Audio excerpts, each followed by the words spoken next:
Good morning to all students. आज हम लोग शिक्षा शास्त्र में मनोविज्ञान का टॉपिक बुद्धि के बारे में पढ़ेंगे। बुद्धि मीन्स इंटेलिजेंस। बुद्धि की परिभाषा होती है सोचने समझने की योग्यता ही बुद्धि है। हम कुछ भी सोचते हैं या हम किसी भी चीज़ को समझने की कोशिश करते हैं, वो सब हम बुद्धि के द्वारा करते हैं। सोचना और समझना, इस योग्यता को ही हम बुद्धि कहते हैं। टर्मन के अनुसार बुद्धि की परिभाषा है, बुद्धि अमूर्त विचारों के बारे में सोचने की योग्यता है। बंकिमचंद्र के अनुसार है, सीखने की योग्यता ही बुद्धिमान है। वुडवर्थ के अनुसार बुद्धि कार्य करने की एक विधि है। और मन के अनुसार नवीन परिस्थितियों को झेलने की मस्तिष्क की नमनीयता ही बुद्धि है। इसका बुद्धि का जो सर्वप्रथम प्रयोग था, फ्रांसिस गाल्टन ने 1885 में किया था। और इन्होंने बुद्धि क्या है, इन्होंने बताया था कि विभिन्न प्रकार की योग्यता ही बुद्धि है। और इन्होंने बुद्धि को अमूर्त बताया था।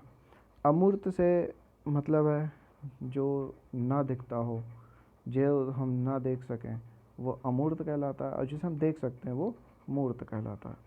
समस्या को हल करने की क्षमता व गुण जिसके पास अधिक होगा वह अधिक बुद्धि वाला होगा। समस्याओं को जो जितनी सरलता से, जितनी जल्दी और जितनी अधिक क्षमता होगी, जो समस्याओं को अपना हल कर सकेगा, उसे अधिक बुद्धि वाला कहा जाएगा। बुद्धि का इतिहास। सर्वप्रथम इंग्लैंड के फ्रांसिस गाल्टन ने 1885 में जनता का ध्यान बुद्धि की तरफ खींचा या आकर्षित किया था। सर्वप्रथम कैटल ने 1890 में मेंटल टेस्ट एंड मेजरमेंट नामक पुस्तक प्रकाशित की थी। बुद्धि की विशेषताएं। बुद्धि जन्मजात शक्ति व योग्यता है। बुद्धि जन्मजात शक्ति है और योग्यता है। बुद्धि एक विकासशील एवं परिवर्तन योग्यता है। बुद्धि पर वंशानुक्रम व वातावरण दोनों का प्रभाव पड़ता है। ठीक, बुद्धि पर वंशानुक्रम यानी हमारी हेरिडिटी और वातावरण यानी कि एनवायरनमेंट दोनों का प्रभाव पड़ता है। यानी कि हमारे जो पूर्वज थे वो कैसे थे, उनकी बुद्धि कैसी थी, जैसी बुद्धि हमारे पूर्वजों की थी लगभग वैसी ही बुद्धि हमारी होगी। और उसके बाद वातावरण का बहुत प्रभाव पड़ता है। जैसा हमें वातावरण मिलता है, एनवायरनमेंट मिल जाता है, हमारी बुद्धि का विकास भी वैसा ही होने लगता है। बुद्धि प्रभाव परिस्थितियों के अनुसार बदलती रहती है। बुद्धि परिस्थितियों के अनुसार बदलती रहती है, यानी जैसी हमारे सामने परिस्थितियाँ आती हैं और हमारी बुद्धि वैसी ही क्षमता वाली हो जाती है। बुद्धि आयु व परिस्थितियों के अनुसार बदलती रहती है। बुद्धि अपनी आयु यानी उम्र के अनुसार और आने वाली विभिन्न परिस्थितियों के अनुसार बदलती रहती है। उचित प्रकार से उत्तर देना, तर्क वितर्क करना, चिंतन कल्पना आदि योग्यता ही बुद्धि है।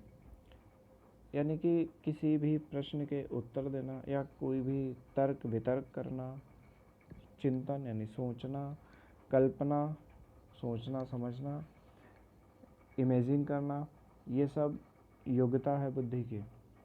सीखने की योग्यता ही बुद्धि है, यानी कि लर्निंग, अधिक से अधिक सीखना, जो सीखने की हमारी योग्यता होती है वही बुद्धि है। हम बुद्धि के द्वारा ही सीखते हैं।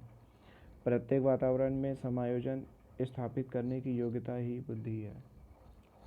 हर प्रकार का वातावरण, उसमें हम अपना समायोजन कर सकें, चाहे वो विद्यालय हो, महाविद्यालय हो, घर हो, परिवार हो, समाज हो, उसमें हम जितनी आसानी के साथ हम समायोजित हो जाते हैं, एडजस्ट कर लेते हैं, ये एडजस्टमेंट करने की ये जो योग्यता है वही बुद्धि है। अनुभव से लाभ उठाने की योग्यता ही बुद्धि है, यानी कि जो एक्सपीरियंसेस हैं, हमारे जीवन के अनुभव हैं या किसी और के अनुभवों के द्वारा हम स्वयं को कुछ अच्छा कर सकें, यानी कि स्वयं का हम कोई भी लाभ उठा सकें, किसी भी कार्य का हम लाभ उठा सकें, या हम अपने जीवन को सही तरीके से आगे हम बढ़ा सकें। इस योग्यता को यानी कि अनुभवों के लाभ को उठाना ही बुद्धि है। बुद्धि के प्रकार थॉर्नडाइक व गैरेट के अनुसार बुद्धि को 3 भागों में बांटा गया है: मूर्त बुद्धि, अमूर्त बुद्धि और सामाजिक बुद्धि। सबसे पहले है मूर्त बुद्धि। इसे गायक या यांत्रिक भी कहते हैं। इस बुद्धि का संबंध यंत्रों व मशीनों से होता है। ठीक है, यानी कि जो गायक होते हैं, यानी कि जो गाना गाते हैं, सिंगर्स होते हैं। यांत्रिक मतलब इंजीनियर्स से होता है। जो इंजीनियर्स होते हैं वो सब मूर्त बुद्धि के कहलाते हैं।